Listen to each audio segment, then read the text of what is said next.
하나님의 말씀을 봉독하겠습니다.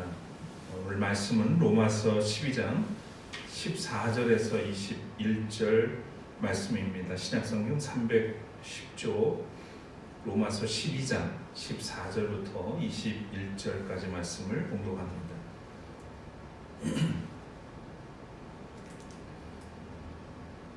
여러분을 박해하는 사람들을 축복하십시오. 축복을 하고 저주를 하지 마십시오.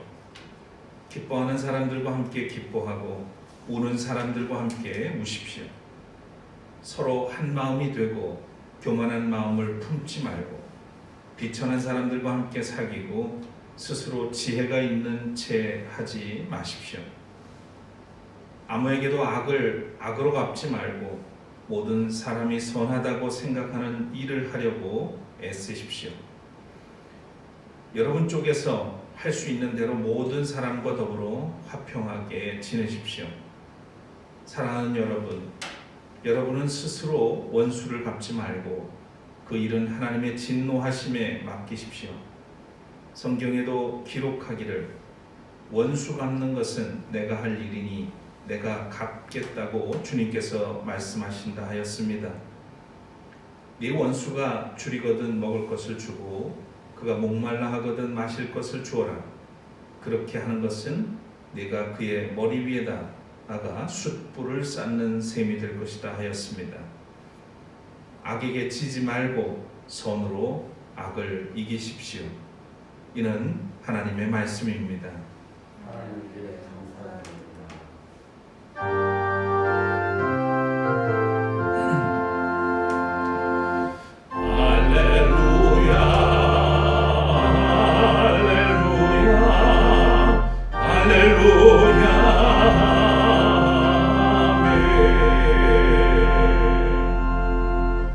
자리에 앉으시겠습니다. 오늘도 주님의 뜻이 우리 가운데서 이루어지기를 소망하며 주 앞에 나온 또 예배하는 모든 성도들 위해 주님의 위로와 평강이 함께 하시기를 빕니다. 오늘은 이웃을 감축하라라고 하는 제목으로 말씀을 함께 나누려고 합니다. 먼저 하나님께 우리의 마음을 드리겠습니다.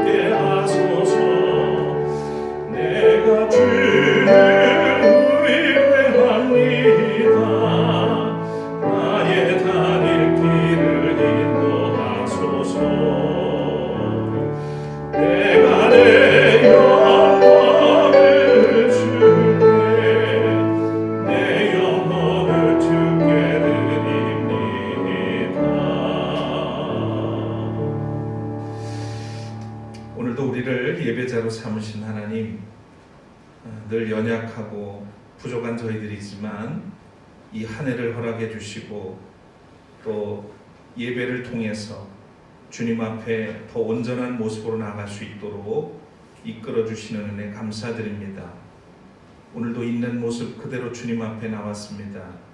우리의 마음을 열고 주님 앞에 나아가오니 성령을 통해서 우리를 다스려 주시고 우리에게 필요한 말씀을 공급하여 주셔서 이 어렵고 험한 시대를 믿음으로 능력 있게 살아가도록 이끌어 주시기를 간절히 원합니다.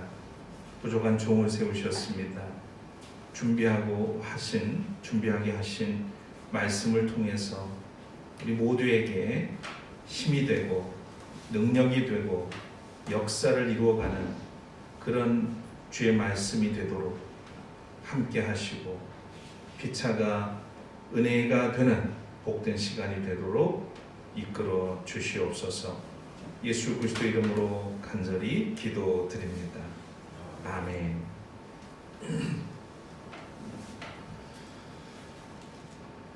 지난 주일에 우리는 남을 낮게 여기는 존중에 대한 말씀을 나누었습니다.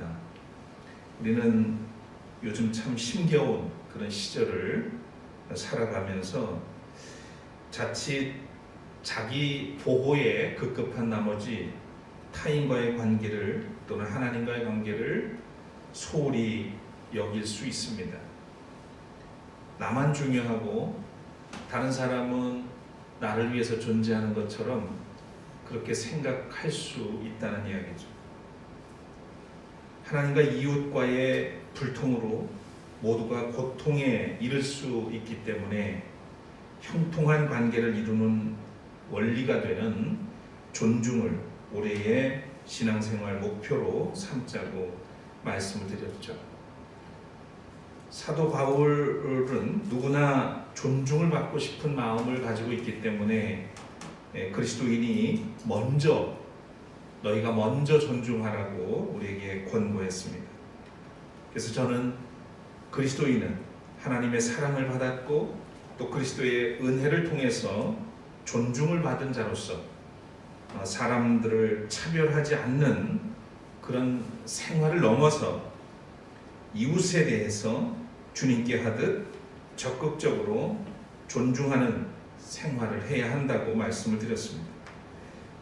존중이야말로 그리스도를 닮은 가장 고상한 품격이고 성화의 흔적이기 때문에 그렇습니다. 오늘은 존중의 구체적인 실천으로 이웃을 경축하는 삶에 관해서 여러분과 나누려고 합니다. 타인 혹은 이웃을 경축한다는 게 뭘까요? 사전에 보면 경축한다는 말은 사람이 어떤 일을 경사스럽게 여겨서 기뻐하고 축하한다는 뜻으로 되어 있습니다.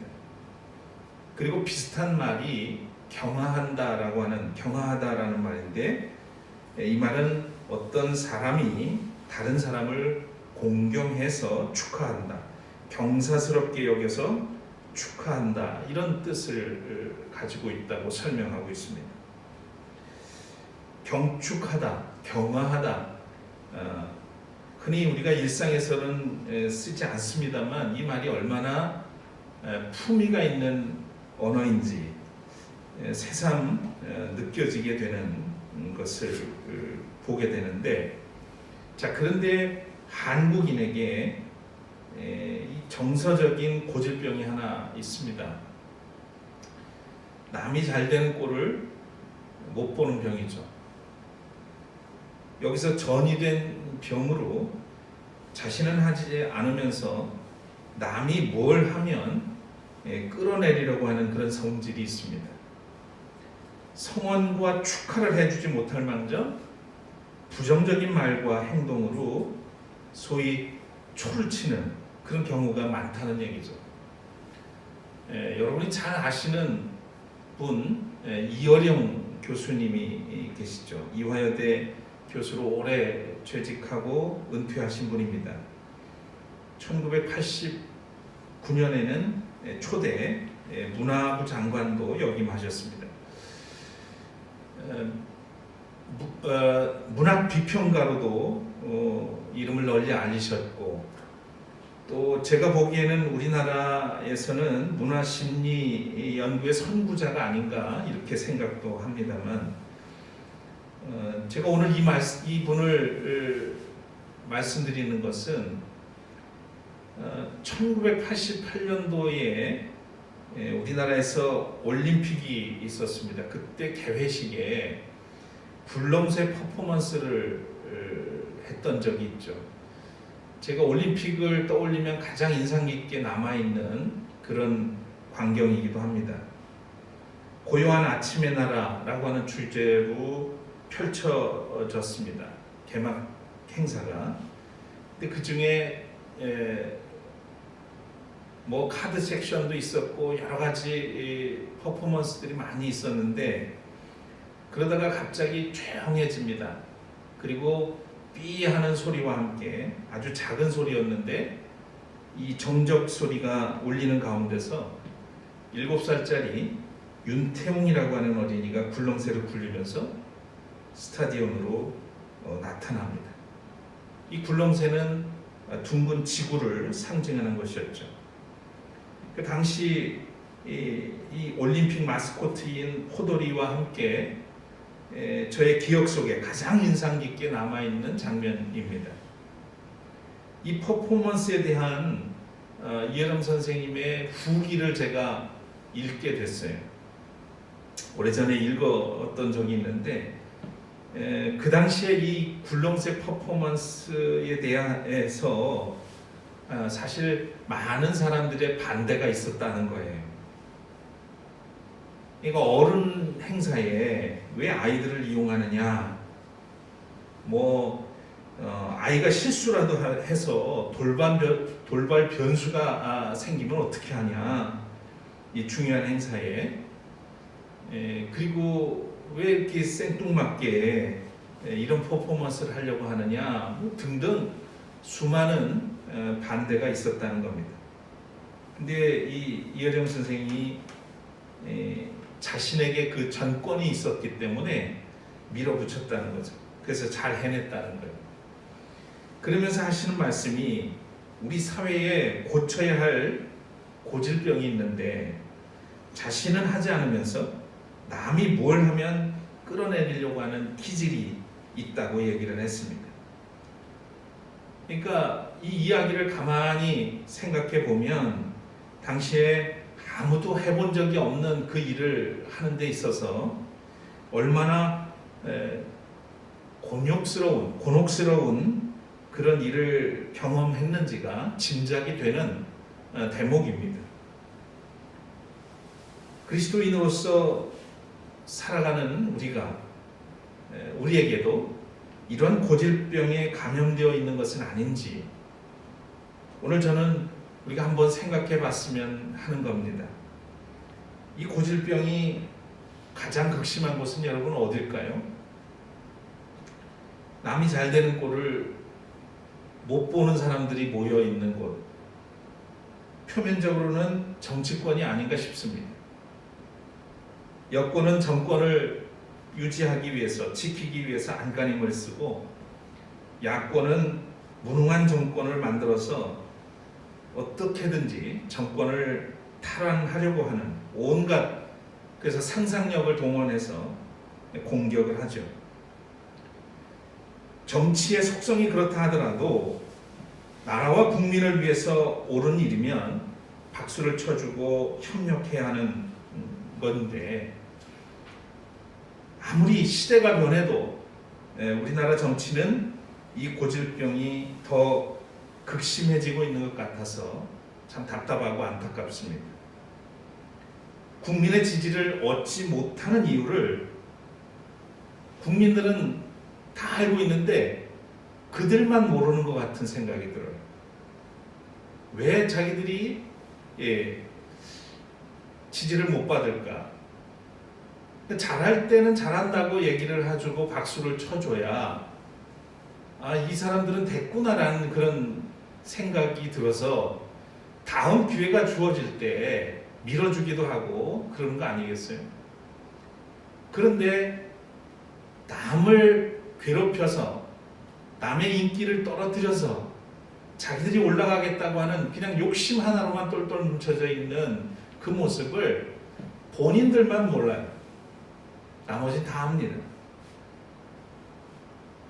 그런데 문제가 여기서 끝나지 않기 때문에 언론에 노출이 심한 정치권이다 보니까 그 영향력이 곳곳에 미치게 된다는 겁니다. 아이나 어른이나 할 것 없이, 세상이나 교회나 관계없이 잘 나가는 사람을 보면 가만두지 않습니다. 말하자면 정치권만 그러지 않다는 얘기예요. 우리가 속해 있는 삶의 자리에서 종종 목격되는 것들입니다. 시기하고 질투하고 미워하는 습성이 만연해 있다는 얘기입니다.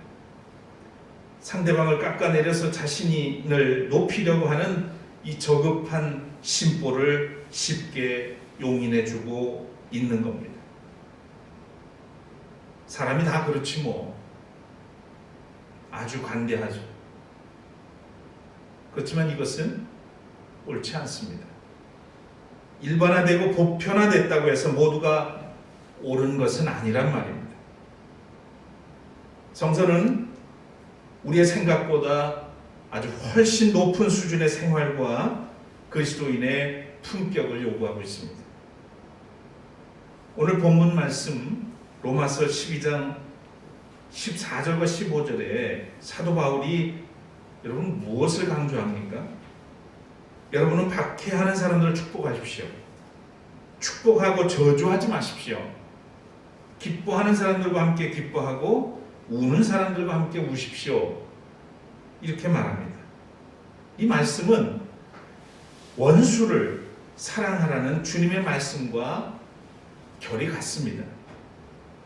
바울은 성도들에게 다른 사람을 먼저 존중할 것을 권고한 후에 미워할 수밖에 없는 사람, 자신을 핍박하는 사람에게조차 저주가 아니라 축복을 하라고 말합니다. 그가 축하받을 일이 있으면 축하하라는 이야기를 하는 겁니다. 타인의 기쁨을 함께 공유하라. 이웃을 경축하라. 다른 사람이 잘 되어서 기쁜 일이 있으면 함께 기뻐하고 축하하고, 혹 고통을 겪으면 그를 공감하고 그의 고통을 나누라고 권고를 하고 있는 말씀이죠. 이것이 공동체가 함께 이루어가야 할 생활 신앙의 자세라는 겁니다. 그런데 우리의 실상은 어떻습니까? 너의 행복은 나의 불행이고 너의 불행이 곧 나의 행복이라고 여기면서 사는 그런 사람들을 참 많이 보게 됩니다. 주님의 뜻과 거리가 멀다는 것, 그것을 우리는 느끼게 되죠. 창세기에 보면 아버지 이삭과 형 에서를 속여서 장자의 축복을 가로챈 후에 후환이 두려워서 야곱은 집을 떠나죠. 외삼촌 라반의 집으로 야곱은 도망을 하게 됩니다. 그리고 창세기 30장 31장에 가보면 이 외삼촌 집에서 20여 년 동안 그는 노동을 합니다. 삼촌 집도 상당히 부자가 됐습니다. 그것은 하나님께서 베델에서 야곱과 약속을 해주셨고, 내가 너를 지키겠다, 어디로 가든지 함께 하겠다 약속하셨던 그 하나님이 야곱을 축복하셨던 겁니다. 그래서 외삼촌 라반의 집이 부유하게 됩니다. 그리고 그의 딸들을 아내로 맞습니다. 가족들이 늘어납니다. 근데 하나님께서 야곱의 마음에 이제 고향으로 돌아갈 것을 종용하십니다. 집으로 고향으로 돌아가려고 보니 뭐가 필요해요? 재산이 필요해요. 가족도 많고. 그래서 외삼촌이자 장인이 된 라반에게 내가 20여 년 동안 이 집에서 많은 일도 했고 당신의 재산도 많이 늘어났으니 이제 나에게도 나도 고향으로 돌아갈 계획이 있으니 나에게도 재산을 주시오, 이렇게 요구를 하죠. 그 이야기를 들은 장인은 라반은 아주 쿨하게 그것을 승낙을 합니다. 그때 야곱이 꾀를 내서 점이나 얼룩무늬가 있는 양이나 가축들을 내게 달라고 요구를 하죠. 그렇게 해주었습니다. 말씀드린 것처럼 베델에서 야곱을 책임지시겠다고 약속하신 하나님께서 야곱을 도우셔서 야곱의 재산이 크게 늘게 되고 부유하게 됩니다. 그런데 어느 날 이 라반의 아들들이, 그러니까 천안들이죠, 하는 말들을 야곱이 우연히 엿듣게 됐습니다. 그때 그들이 이런 얘기를 합니다. 야곱이 아버지의 재산을 다 빼앗아서 자기의 재물로 만들었다는 겁니다. 야곱이 이 라반의 얼굴을 보니 안색이 심상치가 않습니다. 안 좋았어요. 안색이 좋지 않다는 얘기는 뭘 뜻할까요? 그렇게 쿨하게 허락했던 라반의 안색이 좋지 않단 말입니다. 그것은 이미 시기와 질투를 넘어서 부유해진 야곱의 모습이 마음에 들지 않은 겁니다. 미움과 증오가 라반의 그리고 그의 자녀들에게 타오르고 있었다는 이야기죠. 말씀드린 것처럼 라반은 야곱을 통해서 충분히 부유했단 말입니다. 그런데 자신에게 갖춰진 이 부유함은 보이지 않고 야곱의 재산이 늘어난 것만 그의 눈에 보이게 된 거예요. 그것이 거슬립니다. 야곱이 잘 되는 것이 꼴보기 싫었던 겁니다. 배가 살살 아프기 시작하죠. 상황을 보니 이대로는 위험하다는 생각을 하고 야곱은 가족들을 이끌고 도망하듯이 그 집을 떠나게 됩니다. 물론 여러 가지 선택사항들이 있었을 텐데 야곱은 조용히 피하듯 그 집을 떠나게 되죠. 물론 그 이후의 이야기도 연결이 됩니다만 여러분, 왜 우리는 남이 잘 되는 것을 함께 기뻐하지 못할까? 왜 남의 떡이 더 많아 보이고 그렇게도 더 맛있어 보이는 걸까요? 예, 독일어에 재미난 말이 하나 있습니다. 샤덴프로이데라고 하는 말이에요. 샤덴프로이데. 남의 불행이나 고통을 보면서 느끼는 기쁨 또는 희열입니다. 남이 어떤 고통을 받거나 어려움이 생기면 그것을 통해서 우리가 사람들이 희열을 느낀다는 거예요. 그러니까 남의 불행이고 나의 행복이 되는 거죠. 이것을 샤덴프로이데라고 하는 말로 사용합니다. 참 독특한 말 중에 하나인데요. 왜냐하면 두 개의 단어가 합성돼서 조합이 돼서 생겨난 말입니다. 그런데 서로 완전히 뜻이 달라요. 샤덴이라는 말은 손실 또는 고통이라는 뜻이고요. 프로이데는 기쁨, 희열, 환희 이런 뜻이란 말이에요. 그러니까 이 말을 지금 뭐 독일어지만 고유명사로 다른 언어권에서도 쓰고 있는 것을 보게 됩니다. 우리말로는 글쎄요, 쌤통 또는 뭐 고소하다 뭐 이런 표현들로 해석을 해볼 수도 있을 거는 같습니다. 자, 이렇게 창세기에 나온 라반의 심리는 전형적인 샤덴프로이데 현상이라고 할 수 있겠습니다. 예나 지금이나 동양이나 서양이나 사람의 속모습은 다르지 않습니다. 그래서 샤덴프로이데 현상은 타락한 아담 이후에 모든 인간에게 전형적으로 나타나는 인간의 본성이라고 할 수 있겠습니다. 우리가 누군가 잘 되는 모습에 질투심이 생기는 것은 어느 정도 자연스러운 일로 받아들일 수 있겠지만 이것이 미움과 증오로 확대되는 것은 악의 영향입니다. 여러분, 우리는 서로 지금 있는 모습 그대로 받아주고 경축할 수 없는 걸까요? 그냥 있는 그대로 받아줄 수는 없는 걸까요? 언제까지 자신이 불리하면 상대방의 과거까지 들추고 없는 일까지 지어내서 끝내 상처를 주고 상대방을 주눅들게 해야 하겠습니까? 시기와 질투, 미움과 증오의 뿌리는 죄악과 닿아 있습니다. 이것은 거룩한 생활, 즉 성화의 장애물입니다. 그리스도인의 영적 성장을 가로막는 멍해죠. 그래서 우리가 하나님의 자녀이고 그리스도를 닮아가는 제자라면 샤덴프로이데로부터 벗어나야 합니다. 최근 종영된 펜트하우스라고 하는 드라마가 있습니다. 보신 분들도 많이 계실 테지만 지난해 10월부터 방영이 된 드라마죠.